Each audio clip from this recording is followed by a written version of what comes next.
Thank you. Mr Farage, 2.5 minutes. Thank you. As Mr Moscovici said at the start of this, the leak of all these papers and lists of people with offshore holdings has come about because of the Society of Investigative Journalists. But what's not been said this morning, and I think is relevant, is that the funding of these investigations came from one George Soros.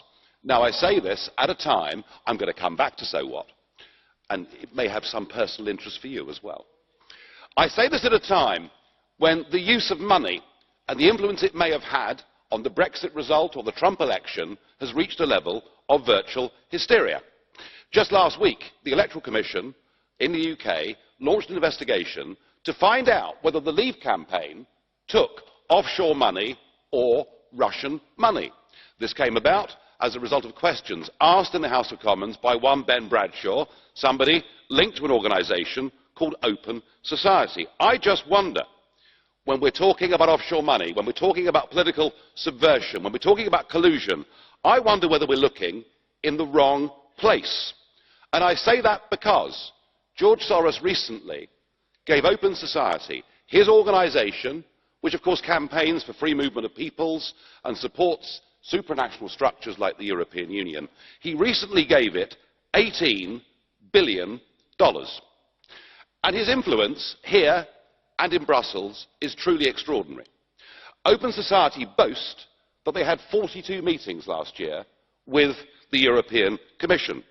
They've even published a book of reliable friends in the European Parliament, and there are 226 names on that list, including yours, sir. I thought you'd find this interesting.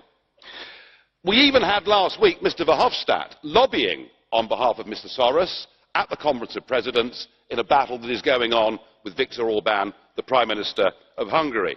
If we're going to have a debate, and we're going to talk about full political and financial transparency, well, let's do it. So I should be writing today to all 226 of you, asking some pretty fair questions. Have you ever received funds, directly or indirectly, from Open Society? How many of their events have you attended?